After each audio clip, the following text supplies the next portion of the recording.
Bom, então vamos começar o nosso seminário de hoje. Como não compreender Lacan? Demos um título assim um tanto jocoso, né? Ofélia não existe, nem Hamlet, os singulares uns.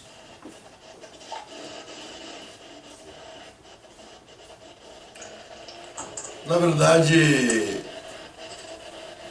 a questão do Hamlet é um drama. Nós não podemos chamar Hamlet de tragédia, né? A tragédia tem uma outra estrutura, tem aspectos, a tragédia grega, completamente diferentes, né? Mas o Hamlet é uma peça muito conhecida do Shakespeare, né? Devido ao grande neurótico que é o Hamlet, né? O grande neurótico do pedaço, né? Vou desligar o microfone. Quando a gente diz que a Ofélia não existe, mas também o Hamlet não existe, nós estamos talvez fazendo uma vingança com Lacan quando ele fala que la femme n'existe pas. Isso é uma brincadeira, vingança com Lacan, né? A mulher não existe. La femme n'existe pas. Lacan não quer ofender as mulheres quando ele diz que a mulher não existe. Isso é numa conferência que acho que ele deu em Milão, né? Ele tem essa afirmação. Nós podemos dizer também da mesma forma que o homem não existe, né? O homem também não existe dentro da maneira que ele queria negar que a mulher não existia, né? E como saímos dessa aporia conceitual agora? Como é que nós vamos nos livrar dessa questão? As mulheres, as feministas acham muito estranha essa afirmação de Lacan. Mas Lacan chegou a afirmar que o unissexo existe, né? E eu acho que classificar as pessoas hoje por sexo é algo muito estranho, né? Eu acho que é melhor a palavra gênero, que existe na língua inglesa gender, né? Gender é o equivalente a gênero, né? E nós sabemos que a questão a expressão sexo oposto, o homem e a mulher e o homem serem sexos opostos, também é um grande problema. É um grande problema para nós, né? Então, eu acho que não existe sexo oposto, existem gêneros, né? E os gêneros, nós poderíamos dizer que hoje eles teriam um caráter de infinitude, né? Cada pessoa teria o seu gênero de acordo com a estrutura do seu sujeito do inconsciente, né? Perfeito. O falo como significante do desejo. Por que nós falamos que a mulher não existe, o homem não existe? Porque Lacan, Freud falava no Penisneid, na inveja do pênis, né? Na inveja do pênis. Mas a questão não é esse membro. A questão é o falo, né? Que é o significante do desejo. O falo faz semblant em todos os sujeitos, seja nos sujeitos masculinos, femininos, seja no homem transgênero, na mulher transgênero, enfim, seja nos travestis, seja nas orientações sexuais as mais variadas, né? A orientação sexual nós as respeitamos, os gêneros, desde que mantenham uma relação harmônica com o sujeito humano, desde que haja uma harmonia com o sujeito humano e com os direitos humanos. Isso é muito importante. Ora, o semblant de ter o falo. A questão de ter o falo é uma questão, vamos dizer, de todos os sujeitos humanos.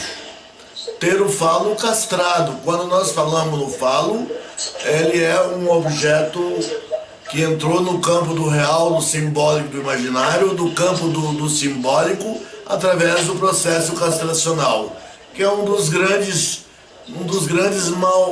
mal-estares da vida, da existência humana, a castração do falo, mas ele deve ocorrer para que nós possamos ser membros plenos da civilização.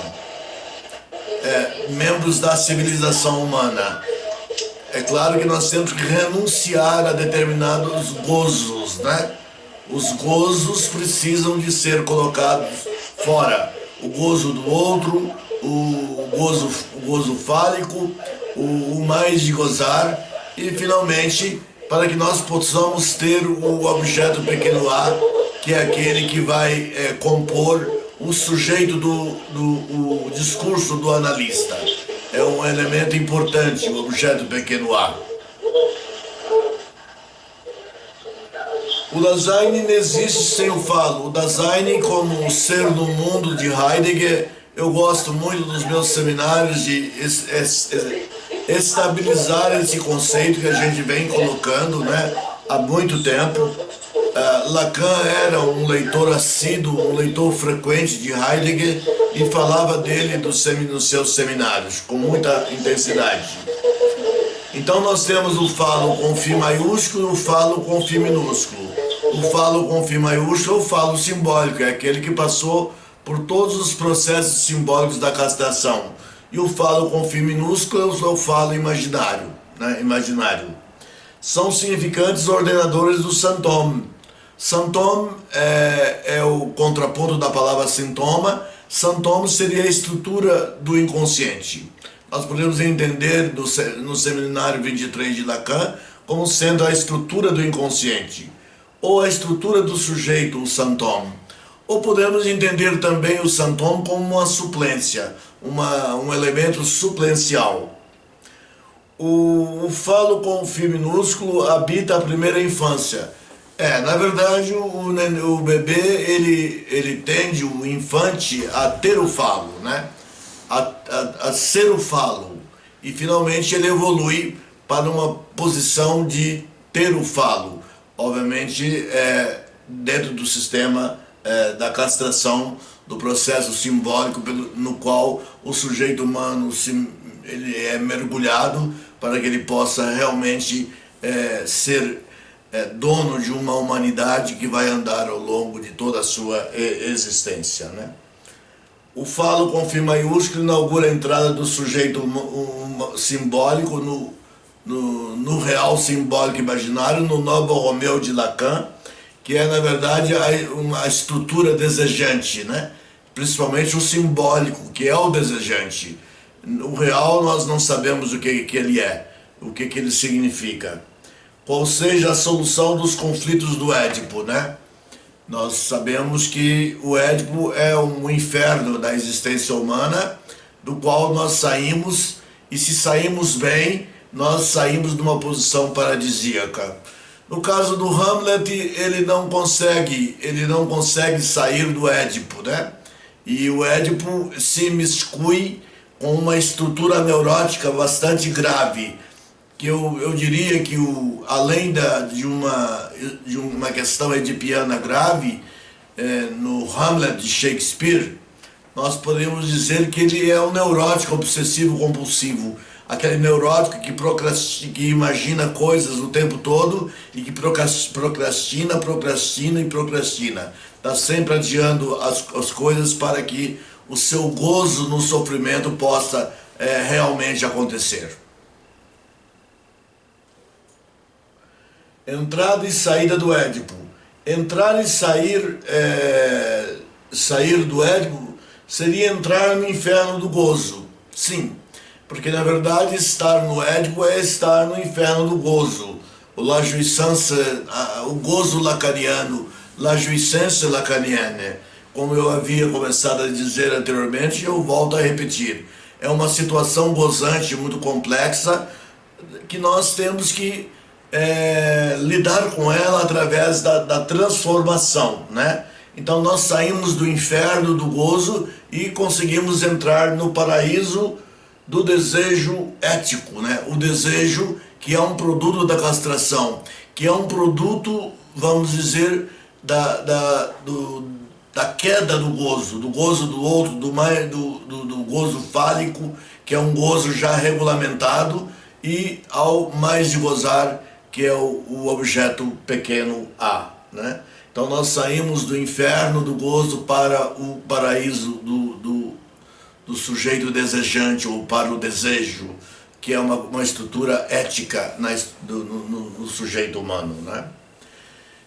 Tendo em vista a condição humana, a tragédia grega não deixa por menos, e Sófocles erige Édipo Rei, a grande peça Édipo Rex, que todo mundo conhece essa estrutura, essa peça, essa tragédia, né?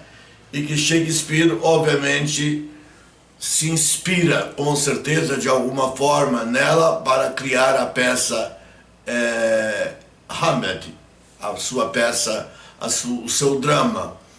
Por que drama e tragédia? Nós dizemos que não é a mesma coisa, um drama, uma tragédia, do ponto de vista da teatralidade, né? A tragédia é um elemento religioso, é uma estrutura religiosa que surgiu dos ritos religiosos gregos antigos em honra ao deus Dionísios. Agora, o drama, na tragédia grega, há sempre uma predominância de uma estrutura discursiva. É discurso. Não há violência um discurso em que o herói fala com o público e é retrucado ou explicado pelo coro na tragédia grega. Já o drama shakespeariano, enfim, que foi um grande acontecimento na cultura anglo-saxônica, né? Anglo-saxônica, um grande acontecimento na Inglaterra do século XV ao século XVI, né? O século XVI. Enfim, ele viveu até 1616, William Shakespeare, em Stratford-upon-Avon. Eu me lembro de ter visto o lugar onde está sepultado Shakespeare, nesta localidade perto da Universidade de Oxford, quando eu andava pela Inglaterra, né? Então vejam vocês que Shakespeare se inspira no Édipo Rei de Sófocles para fazer essa tragédia, que ela é um pouco alterada, né? Nas filmagens cinematográficas é sempre colocado um caráter, vamos dizer, dramático, intenso demais, e a gente não percebe na leitura do texto diretamente, né?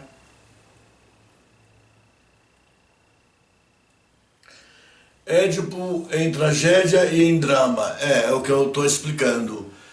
Eu jamais chamaríamos Hamlet, nós não chamaríamos jamais de tragédia, é um drama shakespeariano, né? Porque eu já expliquei a questão da violência em cena, isso é próprio dos dramas. Na tragédia não há violência em cena. E Aristóteles gostava da tragédia grega, ele elogia nas suas obras, ele dizia que ele ia à tragédia ia ao teatro, né, para fazer a catarse de seus afetos, de suas emoções negativas, das emoções que ele precisava de se livrar delas, né? E nós sabemos que o processo analítico, nós analistas, lidamos muito com essa ambiguidade ou com essa duplicidade de conceitos, que é a questão do logos, a questão da Vernunft, a questão da ratio, da razão, ratio em latim, razão em grego seria o logos, né? E a razão ou a excelência pode ser, mas é o logos realmente a melhor tradução, e Vernunft seria a razão em alemão, tal qual é colocado na obra de Kant, né? Então nós nos livramos dos afetos através de uma evolução da interação entre a razão e os afetos ruins, que é a ira, o ódio, os afetos que nos textos bíblicos já são amplamente especificados como maus, os afetos no Velho Testamento, né? Embora nós saibamos que Moisés tenha sido acometido de afetos ruins quando quebrou as tábuas da lei. Então a psicanálise é para ajudar também cada sujeito a lidar com os seus afetos, com essas afecções que precisam de ser pensadas com a mesma máquina que pensa os pensamentos, a razão superior vai pensar também os afetos, para que nós tenhamos um autocontrole de nós mesmos, para que nós sejamos senhores de nós mesmos, para que nós sejamos o mestre de nós mesmos, né? O mestre do nosso sujeito. Então nós partimos de uma posição inicial que é o ser em si e ser um ser para si. Pensando, por exemplo, nos termos da fenomenologia do espírito de Hegel. Então, o controle dos afetos é uma coisa extremamente importante para a evolução do sujeito dentro da psicanálise, para a convivência familiar, para as questões amorosas, para a amizade, para todos os momentos em que um sujeito encontra o outro sujeito. É importante que nós saibamos lidar com todos os aspectos que cada um apresenta ali na sociedade dos sujeitos.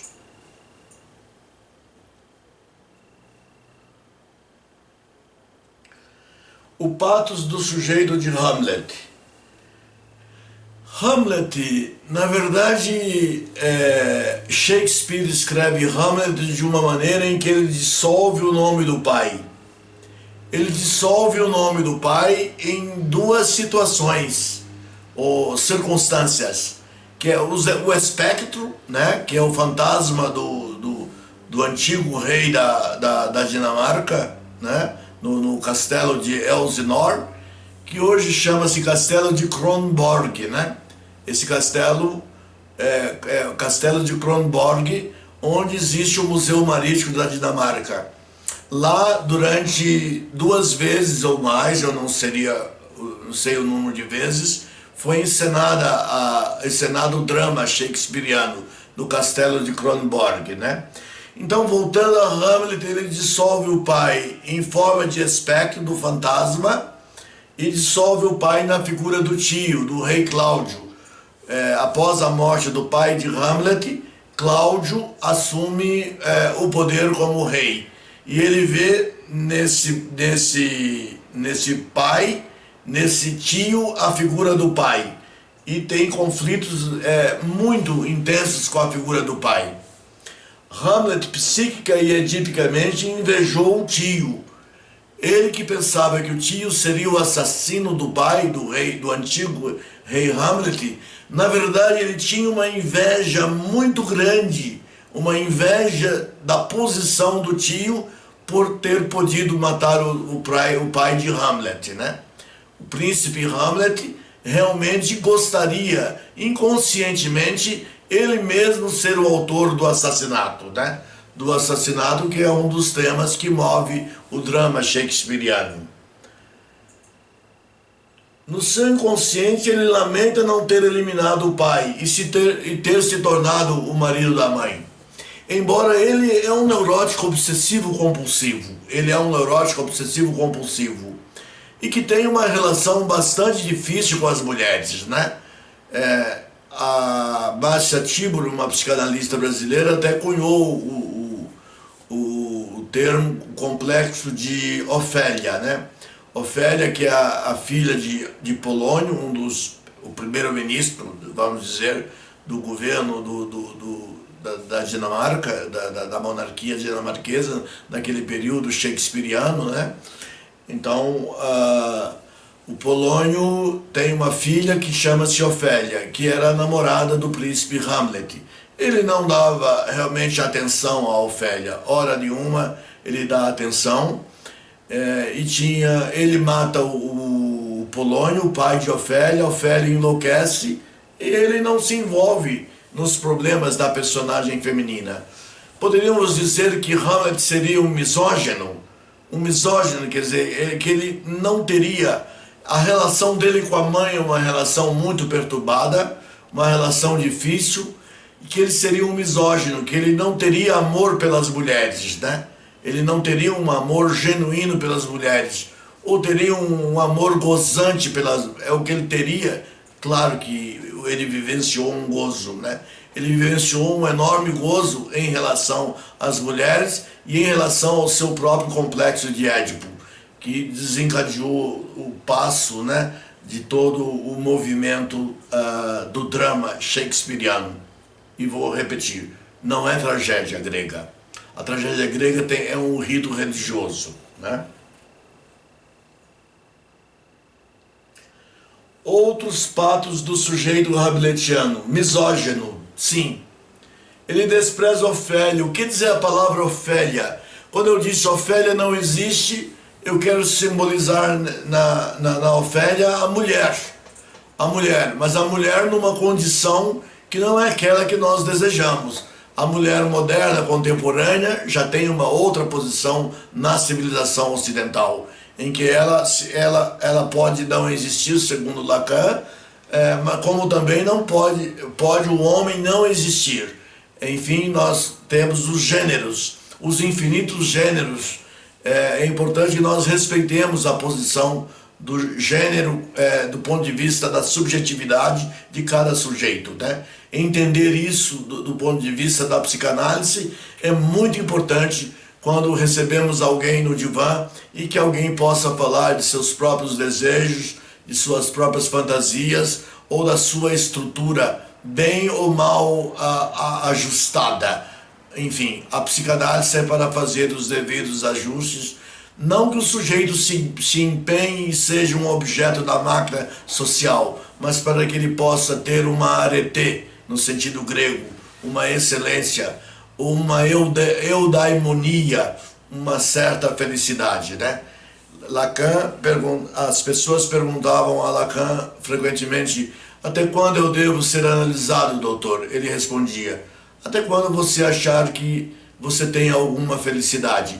Você substituiu a infelicidade neurótica por uma felicidade trivial, comum. Era mais ou menos esse o padrão que ele colocava quando perguntado sobre a extensão da análise, que nós discutimos no último Café com Freud, na análise finita e infinita, né? O Hamlet era um melancólico, ele sofria de grande melancolia, uma melancolia muito séria, mas há um momento na peça que me impressiona muito, em que ele não é melancólico, quando ele se encontra com os coveiros no cemitério de Elsinore, né? Ele se encontra com os coveiros, ele conversa com eles em absoluta tranquilidade. E quando ele vem da Inglaterra, que ele não foi morto, ele foi enviado pelo rei Cláudio para ser morto na viagem para a Inglaterra, mas isso não aconteceu. Ele volta, ele conversa normalmente, ele tem um diálogo tranquilo e sereno com os membros da corte da Dinamarca, do Palácio de Elsinore, né? Elsinore. Então isso é uma coisa que me chama muita atenção, especialmente quando ele fala com os coveiros e realmente começa a fazer comentários sobre a relação da vida, da plenitude da vida com a questão da morte, e a morte simbolizada. Mas no teatro, na encenação da peça, do texto, ou no cinema, eles exageram e dramatizam mais, obviamente, para chamar a atenção do telespectador. Agora, quem lê Shakespeare, realmente, a gente percebe que ele tem um momento, ele tem momentos de grande clarividência. E tem a questão do teatro dentro do teatro, né? A teatralidade da vida. Além da vida ser às vezes teatral, ela pode ser um pouco teatral. Por que teatralidade da vida? Sim, porque nós temos a razão superior e os afetos nossos, nós devemos deixá-los sob o controle. Na verdade, os afetos devem ser escravos de uma razão equilibrada, de um pensamento equilibrado, de um cogito equilibrado, né? É muito importante que isso aconteça, que os afetos não nos dominem de nenhuma forma. A ira, que é o afeto pior, é o afeto mais destrutivo da personalidade ou do sujeito humano, né? O escrito shakespeariano Hamlet, ele sempre chamou a atenção dos psicanalistas, com certeza. Lacan, Freud, todos aqueles que escreveram sobre psicanálise sempre foram atentos a este drama, né? Tem questões que na leitura do texto não é tão importante, to be or not to be, ser ou não ser, isso é citado muito rapidamente, né? Há algo de mais importante entre o céu e a terra do que a nossa filosofia. Na tradução que eu li de ontem para hoje, que eu passei a noite, enfim, até as 2 da manhã lendo, eu não vejo grande importância nessas falas. Elas estão lá, mas elas não são colocadas como algo muito importante dentro da estrutura do drama shakespeariano.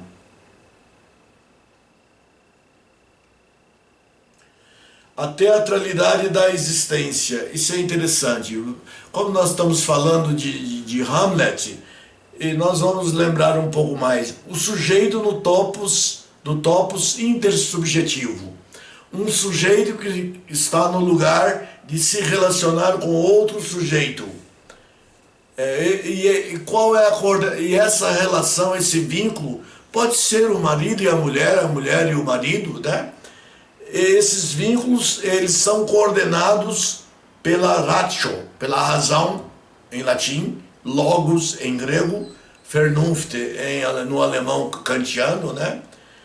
Então, dissolvendo as más afecções, os maus afetos, e levando o homem a uma coisa que a filosofia grega sempre chamou de arete, a excelência, né? A excelência do sujeito humano. Então, dissolvendo essas más afecções ou os afetos maus. Realmente os afetos maus, eles levam ao sofrimento e eles levam a um acting out descontrolado, não idealizado.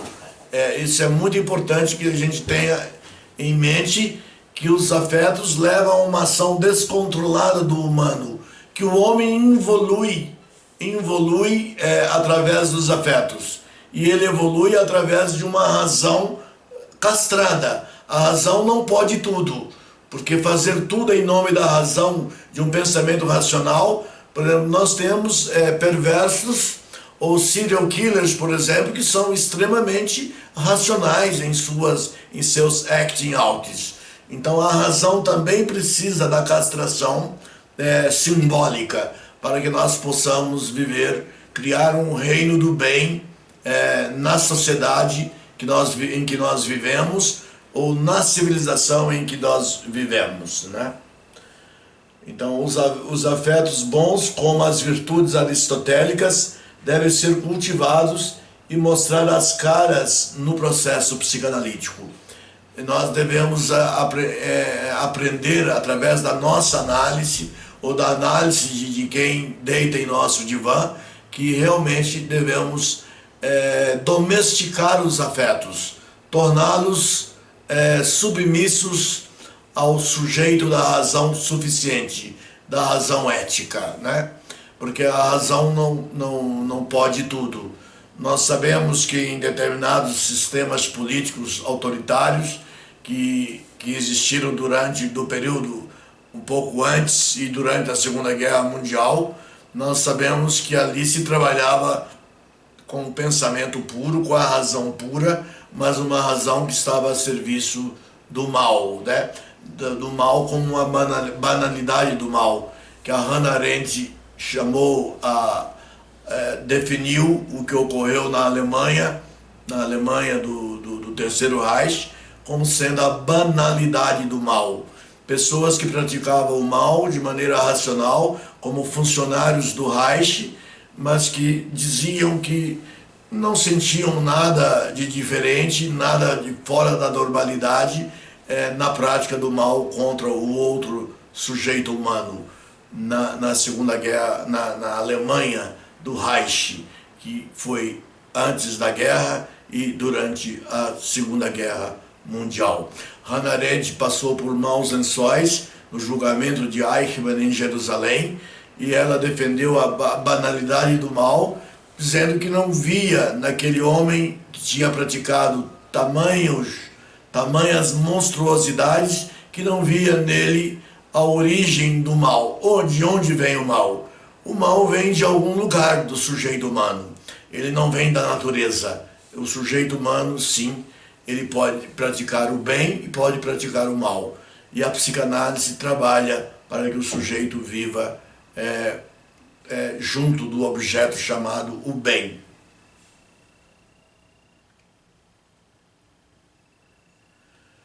Todos os gêneros têm um link com o falo. É importante dizer que todos os gêneros têm um link com o falo. O falo como significante do desejo, né? Ainda escutamos a expressão risível, sexos opostos. Eu já critiquei nesse seminário dizer que o sexo masculino e o feminino são sexos opostos, que tem uma oposição entre eles, que existe uma oposição. Isso geraria, obviamente, daria a entender que haveria até afetos opostos, etc., né? Emoções opostas, afecções opostas.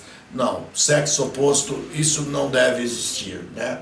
E nem a palavra sexo, as pessoas serem classificadas pelo termo sexo. Nós devemos utilizar o termo gênero, né? Gênero, que em inglês tem uma palavra equivalente, que seria gender. Os gêneros repetem a estrutura do sujeito do inconsciente. Sim, a vivência que que o infante teve e o tipo de estruturação do sujeito que lhe ocorreu na interação com a figura, com a metáfora materna e com a metáfora paterna, né? Com esses dois importantes significantes. Lacan dizia que o homem, a mulher e as crianças, o pai, a mãe e as crianças são significantes. Sim, são significantes. E é com esses significantes que nós trabalhamos, né? É muito importante, quando temos analisando os que têm crianças, eu tenho um analisando que tem 2 crianças em casa, uma de 3 e outro de 1 ano de idade, e ele leva os assuntos para o divã para aprender a atuar como pai para que atue de maneira adequada dentro da pedagogia psicanalítica para a estruturação do sujeito. A pedagogia psicanalítica é muito bonita e meritória e sempre produz sujeitos bem tranquilos, serenos e equilibrados, né? Por repetir a estrutura do eu-G, eu estou falando do eu-G como sujeito do inconsciente, é o eu-G lacaniano. Temos o eu-moi, que é esse eu cotidiano, né? Mas o gênero, ele repete a estrutura que está da cadeia de significantes, do autômato, da psique, do que está na sequência de significantes do sujeito do inconsciente, né? Os gêneros têm variações que os levam ao campo do infinito. Então é essa inspiração, essa liberdade que nós temos de interpretar a questão dos gêneros de maneira humanística, de maneira correta, de maneira concreta, para que nenhum gênero, seja do ponto de vista da anatomia, seja do ponto de vista do desejo, seja do ponto de vista da interação com a sociedade, seja discriminado.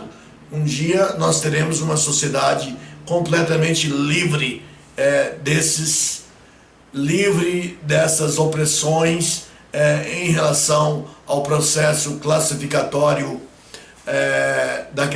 dos sexos, né, que eu acho terrível, mas que nós aprendamos a repetir, a respeitar e a repetir que o gênero não deve ser um marcador para decidir a personalidade de ninguém.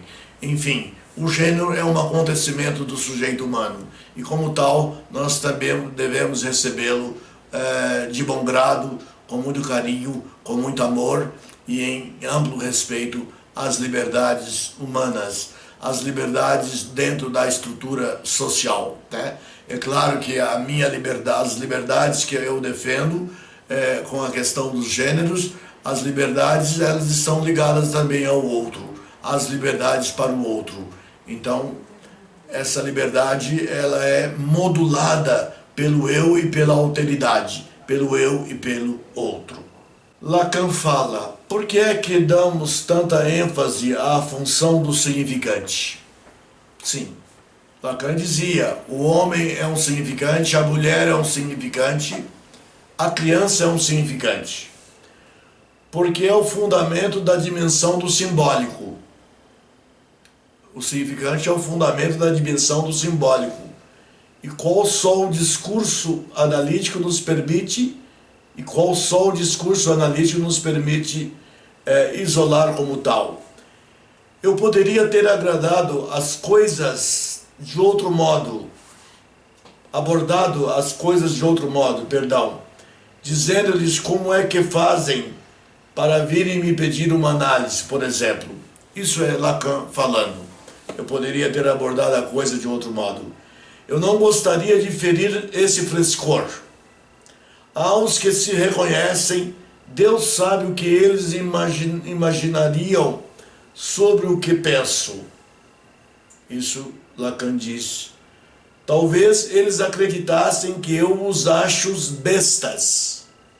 Lacan gostava de usar coisa besta, essa expressão bête em francês, o que é verdadeiramente a última ideia que me poderia vir em tal caso. A questão é de que o discurso analítico introduz um adjetivo subjetivado, a besteira. A besteira, essa palavra lacaniana, ela tem muita importância. A besteira é qualquer coisa que o analisando fala quando deita no divã. Ou ele relata um sonho, ou ele fala de seus pensamentos naquele instante, ou de alguma coisa que passou com ele nos intervalos da sessão de análise. Então isso é a besteira psicanalítica, né? Falar qualquer coisa que venha à cabeça. De Grundregel, em alemão, do Freud, a grande regra da psicanálise. Dizer aquilo que vem à cabeça, para que o inconsciente possa aflorar e dizer, estou aqui, para ser examinado, para ser escutado, para ser visto, para ser, enfim, escutado, para ser realmente orientado. A besteira, ela é uma dimensão em exercício do significante. Aí é preciso olhar mais de perto. Então, a cadeia de significantes e a teoria dos significantes foi um grande avanço de Lacan, realmente, na psicanálise, quando ele cria essa unidade metafórica que é o significante. Aquele significante que pode significar muita coisa ou pode não significar nada, né? Não significando nada, ele está ali disponível para que o analista agregue a ele o sentido, o significante. E temos a questão, o significante está na linguagem do sujeito do inconsciente, né? O próprio Ludwig Wittgenstein, na sua primeira obra, que é o Tratado Lógico-Filosófico, ele falava que a filosofia só era necessária quando a linguagem não resolvia os problemas do sujeito humano. Se a linguagem resolvia, não havia necessidade de haver filosofia.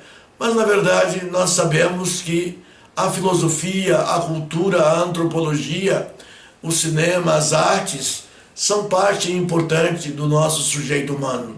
E que os psicanalistas precisam, por exemplo, o nosso estudo de Shakespeare, a nossa leitura de Shakespeare, ela é muito útil para o psicanalista avançar na sua capacidade interpretativa, da interpretação. Lacan dizia, não há realidade pré-discursiva, não existe uma realidade sem um discurso sobre ela. A realidade sem o discurso é um nada da existência humana. Então nós temos que ter um discurso, nós só somos sujeito através do discurso, que é um derivativo da linguagem. A linguagem que é, na verdade, um grande comentário que nós temos ao longo de nossa existência sobre a langue lacaniana, aquela que a mãe constrói nos 4 ou 6 primeiros meses da relação com o seu rebento ou com o infante. Ok? Então eu gostaria de deixar como mensagem aqui hoje essa questão do gênero e a infinitude dos gêneros e a liberdade com que o sujeito humano precisa de ser construído. Ele é uma construção em respeito aos gêneros, né? Enfim, era isso que eu queria dizer. Num momento em que a gente trabalha online, não devemos fazer seminários longos, porque isso tornaria as coisas monótonas e difíceis para quem está assistindo. E agora, eu não li um texto em italiano no início, eu posso depois mandar a tradução através do WhatsApp, a tradução, mas ele fala da interpretação, da importância da interpretação na psicanálise, que o sujeito humano ele sempre interpreta, ele vive interpretando, e na psicanálise nós também somos sujeitos interpretadores, né? Que eu disse num seminário anterior, que a interpretação ela mexe com a estrutura patogênica, mas não é ela quem vai mudar as coisas. É quando nós interpelamos o sujeito, quando nós tocamos no sujeito simbólico. Ele se movimenta no campo do simbólico e aí ele consegue encontrar a solução. L'ermeneutica, vamos, dall'essere futuro alla verità come monumento, do ser como futuro e da verdade como um monumento, la verità. Nós não falamos da verdade, nós não gostamos muito dessa palavra verdade, porque ela é muito autoritária e impositiva. Nós preferimos a aletheia, no sentido grego, que é o desvelamento de um objeto para encontrar, a formular os conceitos a respeito desse objeto. E a psicanálise trabalha não com a verdade impositiva, mas com a aletheia, né? Que é o desvelamento, a busca do conteúdo do sujeito. L'ermeneutica, almeno nelle sue versioni più classicamente riconosciute. A hermenêutica, que é a arte da interpretação, ao menos na sua versão mais classicamente reconhecida, de Martin Heidegger a Hans-Georg Gadamer.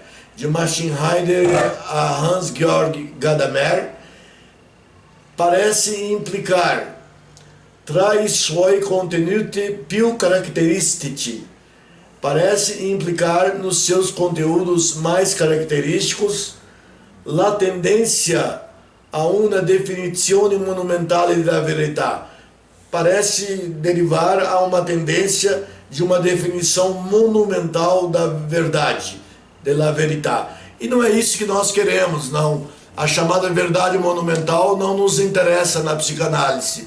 Nos interessa a verdade do significante, a verdade da fantasia, a verdade, mesmo a verdade da mentira do sujeito humano. É isso que a psicanálise interessa. Nós não estamos ali para dosar a questão da verdade. Esta tendência, mi limite in cui è reale, nel limite in cui è reale, no limite no qual é real, e com tutte le ambiguità di suo significato, soprattutto do seu significado, soprattutto dai ponto de vista della teoria crítica, sobretudo do ponto de vista da teoria crítica, se conduce contro di essa, se conduz contra essa situação. Anche ai fondo della polemica di Habermas con Gadamer, che è proseguita in varie forme negli anni recenti, está não tanto la tese secondo qui está a tese segundo o qual a hermenêutica não se porrebbe com adequada clareza, não se poderia com adequada clareza, não se poderia, seria melhor, não se poderia com adequada clareza, il problema della rottura della tradizione, o problema da ruptura da tradição.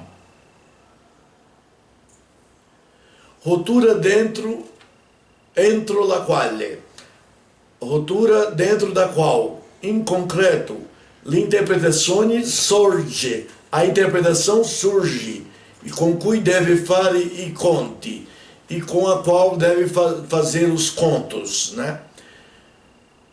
Quanto piuttosto, più fondamentalmente, l'idea che l'ermeneutica, a ideia fundamental de que a hermenêutica, concependo troppo pacificamente e organicamente a tradizione, concebendo muito pacificamente e organicamente a tradição, a hermenêutica, a arte da interpretação, tende a resolver-se em puro e simples tradicionalismo, tende a resolver-se em puro e simples tradicionalismo, in ciò del resto, no qual, de resto, rafforzata dall'applicazione della nozione di círculo hermenêutico, na aplicação do conceito de círculo hermenêutico, alla conoscenza storica, che importa, tra l'altro, una riabilitazione del pregiudizio. Então, aqui nós temos Gianni, esse filósofo italiano da Universidade de Torino. Ele mostra a importância da hermenêutica e da interpretação, tanto nos tempos passados como nos tempos modernos. Enfim, nós sabemos que a interpretação da realidade está muito ativa em Platão, quando ele lança a ideia do mundo sensível e do mundo ideativo, do mundo das ideias, né? Então, se não existir o mundo das ideias, o mundo material não existe, né? A palavra cosmos, que é uma palavra que se utiliza muito, significa harmonia em grego, né? A palavra cosmos, que para nós seria o mundo, né? Aristóteles acreditava que havia um mundo harmônico, completamente harmônico do ponto de vista da materialidade. E nós sabemos que o mundo, do ponto de vista da materialidade, ele em si mesmo ele é caótico. E a ordem do mundo é uma criação do sujeito humano, é uma criação do humano que pensa, do humano que cogita, tanto o mundo extenso, o mundo que está lá fora, o mundo extenso do seu próprio corpo, assim como também ele pensa o cogito, né? Ele pensa o cogito, a coisa cogitante, que seria a parte relativa ao sujeito humano, ou ao eu, ao super-eu, o ideal do eu, o isso, né? O eu-je, o eu-moi, enfim. Enfim, nós temos algumas pequenas diferenças entre o aparelho psíquico lacaniano e o aparelho psíquico freudiano, né? Mas, enfim, nós somos os fundadores do mundo. O cogito, logo existo. Esse existo vale para o sujeito humano e vale para o mundo. Sem o sujeito humano que pensa, o mundo não existe. As coisas não existem. As coisas não têm sentido. As coisas só têm sentido porque nós existimos. E aí está as bases do humanismo, com o qual trabalhamos na psicanálise, e tal qual o humanismo também que se trabalha na filosofia e em outras áreas do pensamento humano. Ok? Eu fico por aqui, obrigado.